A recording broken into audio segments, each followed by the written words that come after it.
ഒന്നുകിൽ പച്ച, മാക്സിമം ചിലപ്പോൾ എങ്ങാനും, എന്നാലും റെഡ് കുറവായിരുന്നു. കാരണം ഫ്ലാഷി ആക്കാറില്ല നമ്മൾ, കുറച്ചുകൂടെ സട്ടിലാണ് നമ്മുടെ സട്ടിൽ. പച്ച ഒരു വലിയ, എനിക്കതെന്താ അറിയില്ല. ഇനി ഈ പച്ച ഈ കേരളത്തിന്റെ പച്ച അത് തന്നെ അതുകൊണ്ടാറിയില്ല. നല്ല ഭംഗിയാ കസവും വെച്ചിട്ട്. പിന്നെ ആദ്യം ഞാനൊന്നും ചെയ്യുമ്പോൾ എനിക്ക് ഇങ്ങനെ തുന്നിച്ചതൊന്നുമില്ല.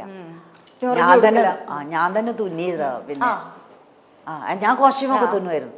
ഞാൻ പറഞ്ഞില്ല, എനിക്ക് ടോട്ടൽ പ്രാന്താണ് ഈ അതിനോട് അത്രയും ക്രേസാണ്, ഭയങ്കര ക്രേസായിരുന്നു. വലിയ ഇഷ്ടമായിരുന്നു ഡാൻസ്. അങ്ങനെയാണ് മോനിഷ 6 വയസ്സിൽ ഡാൻസ് ചെയ്യാൻ തുടങ്ങിയപ്പോൾ തന്നെ ഞാൻ സാറ്റിസ്ഫൈഡ് ആയി. പിന്നെ അവൾ അരങ്ങേറ്റം നടത്തി. പിന്നെ എനിക്ക് സ്വപ്നമയമായിരുന്നു. ഇപ്പം മോനിഷ ചേച്ചി പറയാ കലാതിലകമായിട്ടാണ്.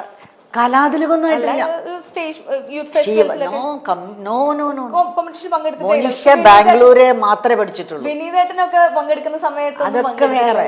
Vineeth Bangalore, born and brought up in Kerala. Monisha born and brought up in Karnataka പഠിച്ചിരിക്കുന്നത്. അവിടുത്തെ പത്മിനി പ്രിയദർശിനി പറഞ്ഞിട്ടുള്ള പണ്ട് അവര് മരിച്ചുപോയി. അവര് ആക്ട്രസ് ആയിരുന്നല്ലോ. അവരുടെ ഭരതനാട്യം തുടങ്ങിയിട്ട് 9 വയസ്സിൽ ചെയ്തത്. പിന്നെ അടയാർ ലക്ഷ്മൺ സാറിന്റെ അടുത്ത് പഠിച്ച്. മോനിഷ കേരളത്തിൽ പഠിച്ചിട്ടില്ല, സ്കൂളും കൂടി പഠിച്ചിട്ടില്ല, കലാതിലകൊന്നും ആയിട്ടില്ല. അല്ല, അന്നത്തെ കാലത്ത് അവിടെ എങ്ങനെയാന്ന് വെച്ചാൽ ദീപിക ചിൽഡ്രൻസ് ലീഗ് എന്ന് പറഞ്ഞിട്ട് എല്ലാ കൊല്ലം കുട്ടികളുടെ ഒരു കോമ്പറ്റീഷൻ ഉണ്ട് എല്ലാ സ്കൂൾസിന്റെ. അതിൽ 5 വർഷം അവൾ തന്നെ ആയിരുന്നു ഫസ്റ്റ് കിട്ടുന്നത്. അപ്പൊ മോനിഷ വരുമ്പോഴേക്കും മറ്റേ കുട്ടികളെ മുഖമൊക്കെ വാടും. വന്നു കഴിഞ്ഞാൽ അറിയാം അവക്കാണ് കിട്ടുക. അപ്പൊ അവളത് മനസ്സിലാക്കി. 5 വർഷം കഴിഞ്ഞ് ഞാൻ I will not compete any more അമ്മ. ഞാൻ പറഞ്ഞു വേണ്ട, അവർ പാവം, അവരൊക്കെ ഞാൻ ചെല്ലുമ്പോൾ തന്നെ അവരുടെ മുഖമൊക്കെ ഇങ്ങനെ മാറും. എനിക്കതൊന്നും കാണാൻ പറ്റുന്നില്ല. ഞാൻ ഏതായാലും പ്രൊഫഷണൽ സ്റ്റേജിലേക്ക് പോവും, അതുകൊണ്ട് അവരുടെ കൂടെ ഇനി ഞാൻ ചെയ്യാൻ പാടില്ല. എന്നിട്ട് അവിടുത്തെ ഫാദേഴ്സൊക്കെ വിളിച്ചു പറഞ്ഞു, മനുഷ്യ പ്രൈസ് ഡിസ്ട്രിബ്യൂഷൻ എങ്കിലും ചെയ്യണം പറഞ്ഞിട്ട് അവളെ പ്രോഗ്രാമായിട്ട് ചെയ്യിപ്പിച്ചു. ഇതൊക്കെ എൻ്റെ അനുഭവങ്ങളാണ്. അപ്പോൾ അവൾ അത്ര നന്നായി ഡാൻസ് ചെയ്യുന്നു. പിന്നെ അത് കമലദളം കിട്ടിയപ്പോഴാണ് അവൾക്ക് ഏറ്റവും സന്തോഷം. ഡാൻസറായി തന്നെ ഭയങ്കര സന്തോഷമായിരുന്നു അത്. എനിക്ക് അതിലേക്ക് എത്തുന്നതിന് മുന്നേ മോനിഷ ചേച്ചിയുടെ സിനിമയിലേക്കുള്ള വരവിനെ കുറിച്ച്, കാരണം എന്ന് വെച്ചാൽ ആദ്യത്തെ സിനിമയിൽ തന്നെ നാഷണൽ അവാർഡ് കിട്ടുക, അതും 14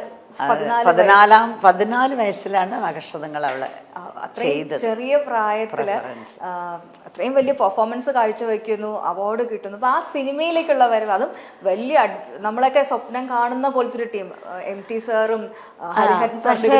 അതെന്റെ വലിയ സ്വപ്നമായിരുന്നു. ആണോ? ആഗ്രഹമായിരുന്നു. എനിക്ക് ആണെന്നായിരുന്നല്ലേ കുട്ടിക്കാലം മുതൽക്ക്. എനിക്ക് സിനിമയിൽ കയറാൻ വേണ്ടി ഞാൻ അമ്മയോട് എത്ര പ്രാവശ്യം വന്നിട്ടുണ്ട്. AVM സ്റ്റുഡിയോക്കാർ ചോദിച്ചതാ.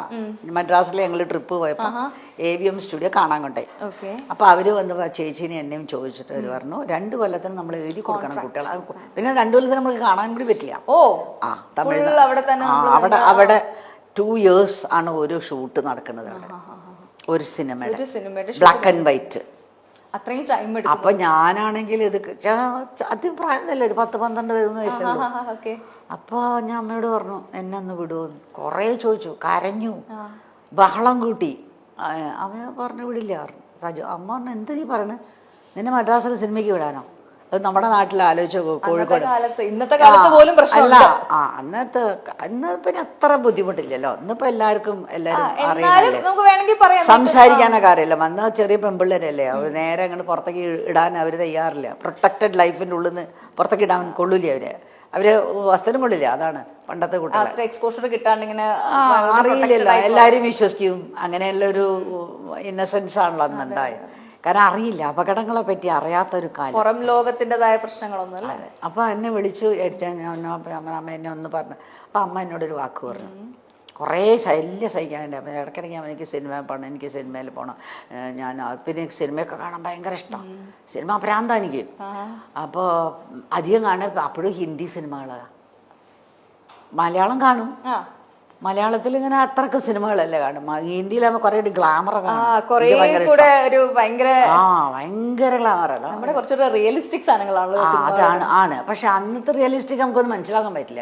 വളരെ കുറച്ച് സിനിമകളല്ലേ കാണുന്നത്. പിന്നെ ഇത് ഭയങ്കര രസമാണ്, പാട്ട്. പിന്നെ കശ്മീരൊക്കെ ഷൂട്ട് ചെയ്യുക അവര്, നല്ല സ്ഥലങ്ങളൊക്കെ കാണാനൊക്കെ ഭയങ്കര ഭയങ്കര ക്രേസായിരുന്നു എനിക്ക്. അപ്പൊ അമ്മ എൻ്റെ അടുത്തൊരു വാക്ക് പറഞ്ഞു, നീ വലിയ കുട്ടിയായിട്ട് നിൻ്റെ കല്യാണം കഴിഞ്ഞിട്ട് നിനക്കൊരു പെൺകുട്ടി ഉണ്ടായിട്ട് നീ സിനിമയെ പറഞ്ഞേക്കുമെന്ന് ഞാനൊന്ന് കാണട്ടെ. ആഹാ. ആ അങ്ങനെ ചോദിച്ചു അമ്മനോട് വലിയൊരു.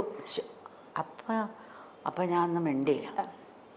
ഞാൻ അവിടെ സിനിമ കയറി ഞാൻ മെല്ലെ ചെന്ന് അമ്മ അങ്ങനെ സിനിമയുടെ കാര്യം അമാസേട്ടനും അങ്ങനെയുള്ള ഓരോ വരവ് ഇതിലേക്ക്. അപ്പോൾ എൻ്റെ അമ്മ പറയണേ, അപ്പം എൻ്റെ ഹസ്ബൻഡ് കുട്ടൻ എന്നാണ് വിളിക്കുക. അപ്പം അമ്മ കുട്ടൻ എന്തെങ്കിലും തീർച്ചയാക്കിയാൽ അത് ശരിയായിരിക്കും. എനിക്കല്ല ക്രെഡിറ്റ്, അവളച്ഛനല്ലേ മരുമകനല്ലേ, അവളച്ഛനല്ലേ, അച്ഛൻ തീർച്ചയാക്കും മകളെ എങ്ങനെയാ വേണ്ടത്. അതുകൊണ്ട് കുട്ടൻ എപ്പോഴും ശരിയാ, ക്രെഡിറ്റ് നമുക്കൊന്നുമില്ലല്ലേ. അതല്ല. അപ്പം ഞാൻ അങ്ങനെ ആലോചിച്ച് ഞാൻ മനസ്സിൽ പറയാൻ ധൈര്യമില്ല അമ്മേനോട്. അമ്മ പറഞ്ഞില്ലേ എനിക്കൊരു പെൺകുട്ടി ഉണ്ടായ അന്ന് പറഞ്ഞത് എനിക്ക് 14 വയസ്സുള്ള അമ്മനോട് പറഞ്ഞാ നിനക്കൊരു പെൺകുട്ടി ഉണ്ടായിട്ട് നീ സിനിമയിൽ അഭിനയിപ്പിക്കുമോ ഞാനൊന്ന് കാണട്ടെ. അതിപ്പോഴും മനസ്സിലുണ്ടായിരുന്നു ആ സമയത്ത്. അത് എനിക്ക് ഞാൻ സിനിമ ഭ്രാന്തല്ലേ ഉള്ളിൽ, അഭിനയമല്ല എൻ്റെ ഭ്രാന്ത് മുഴുവൻ. പക്ഷെ ബാക്കി എല്ലാത്തിലും ഉണ്ടാവുള്ളൂ, ഡ്രാമയിലും ഡാൻസിലും ഒക്കെ അഭിനയം, സ്കിറ്റ് എല്ലാത്തിലും ഉണ്ടാവും കേട്ടോ, മോണോ ആക്ട് എല്ലാത്തിനും ഞാൻ ഉണ്ടാവും. അന്ന് പറയാൻ പറ്റിയില്ലെങ്കിലും കാണിച്ചു അല്ലേ, പ്രവർത്തിച്ചു കാണിച്ചു കൊടുക്കും. അതൊക്കെ അമ്മയ്ക്ക് സന്തോഷം. എലക്യൂഷൻ കോമ്പറ്റീഷൻ, റെസിറ്റേഷൻ കോമ്പറ്റീഷൻ, എല്ലാം മോണോ ആക്ട് എല്ലാത്തിനും സ്റ്റേജിൻ്റെ മുകളിൽ VM ഗേൾസ് ഹൈസ്കൂളിലാണ് ഞാൻ പഠിച്ചത്. എല്ലാ കോമ്പറ്റീഷനും റെഡി, ഡാൻസ് ഡ്രാമയ്ക്ക് റെഡി, മെയിൻ ക്യാരക്ടർ ഞാൻ. ഭയങ്കര രസമായിരുന്നു ആ കാലമൊക്കെ. പെർഫോമൻസ് ചെയ്യുന്നതിനൊന്നും കുഴപ്പമില്ല, സിനിമ പോലത്തെ ഒരു അറിയാത്തൊരു ആ കാലത്ത് നമ്മളെ സിനിമയ്ക്ക് അങ്ങനെ മദ്രാസിലല്ലേ സിനിമ മുഴുവൻ. പിന്നെ ആ കാലത്ത് ആകെക്കൂടി ഞാൻ അറിയണത് ഏറ്റവും ഭ്രമമുള്ള ആളുകൾ ഈ വൈജയന്തിമാലയും പത്മിനി, ലളിത പത്മിനി രാഗിണി. അയ്യോ, ഞാൻ അത് കുറേ ഞാൻ എഴുതുമ്പോൾ മനുഷ്യൻ്റെ ഒരു പുസ്തകം എഴുതിയിട്ടുണ്ട്, അതിനിപ്പോൾ റിലീസ് വരാൻ പോണം. അതിൽ ഞാനിത് എഴുതിയിട്ടുണ്ട്. പത്മിനിയോടൊക്കെയുള്ള എൻ്റെ ക്രേസൊക്കെ അയ്യോ എനിക്ക് ഭയങ്കര മോഹമായിരുന്നു അവരെ മാതിരി ആവാൻ. ഞാൻ കേട്ടിട്ടുണ്ട്, നമ്മള് ഏതെങ്കിലും പേരൻസ് അവരെ മക്കളെ കഷ്ടപ്പെട്ട് ഒരുപാട് ഇപ്പോൾ സ്പോർട്സുകാരാക്കുകയാണെങ്കിലും അതെ, ആർട്ടിസ്റ്റ് ആക്കുകയാണെങ്കിലും അതെ, പക്ഷെ ഈ പാരൻസ് ചെയ്യുന്നതൊക്കെ ഇവർക്ക് പൂർത്തിയാക്കാൻ പറ്റാത്ത അവരുടെ ആഗ്രഹമാണ് എന്ന് കേട്ടിട്ടുണ്ട്. അത് കറക്റ്റ് തന്നെയാണല്ലേ ശരിക്കും പറഞ്ഞു കഴിഞ്ഞാൽ? മുൻഷി ചേച്ചിയുടെ ആഗ്രഹം മുഴുവൻ മനുഷ്യർ കൂടി കിട്ടിയില്ലേ, എനിക്ക് എന്താ പിന്നെ വേണ്ട? അവിടെ അബദ്ധാണ് എനിക്ക്. ഞാൻ എപ്പോഴും അതാണ് എൻ്റെ എപ്പോഴും ഞാൻ വയ്ക്കുക, എൻ്റെ ആഗ്രഹങ്ങളെല്ലാം നടത്തി ഞാനത് അറിയാതെ പറഞ്ഞു പോയി. ആ കണ്ടന്റ്, അതാണ് അബദ്ധം. നമുക്ക് മനുഷ്യനെ എപ്പോൾ മനസ്സിൽ കണ്ടന്റ് എന്നുള്ള ഫീലിംഗ് വരരുത്. അപ്പം നമ്മളെ എന്തോ ഒരു ഓൾമൈറ്റി, ഏതോ ഒരു അൺസീൻ പവർ സ്റ്റാമ്പ് ചെയ്യും. എന്നും നമ്മൾ എന്തെങ്കിലും ഒരു കാര്യത്തിന് വേണ്ടി ആഗ്രഹിച്ചുകൊണ്ടിരിക്കുക, അല്ലെങ്കിൽ അതിലേക്കുള്ളൊരു യാത്രയിലായിരിക്കണം അല്ലേ? നമ്മൾ കണ്ടന്റ്. ഞാൻ മോളെ കാര്യത്തിൽ ഭയങ്കര തൃപ്തിയായി. പറയുമായിരുന്നു അങ്ങനെ? ഞാൻ പറയുമായിരുന്നു, നമ്മൾ പറയും. I was her fan. ഞാൻ അവളുടെ പിന്നാലെ നിന്നിട്ട് എവിടെ നിൽക്കുമ്പോൾ ഞാൻ ക്ലിക്ക് ചെയ്യും ഫോട്ടോ. മറ്റേ എൻ്റെ ക്യാമറയാണ്, എന്നിട്ട് ഡെവലപ്പ് ചെയ്ത് വെക്കും. ആ ഫോട്ടോസൊക്കെ എൻ്റെ ഇപ്പോഴും കിടക്കാം.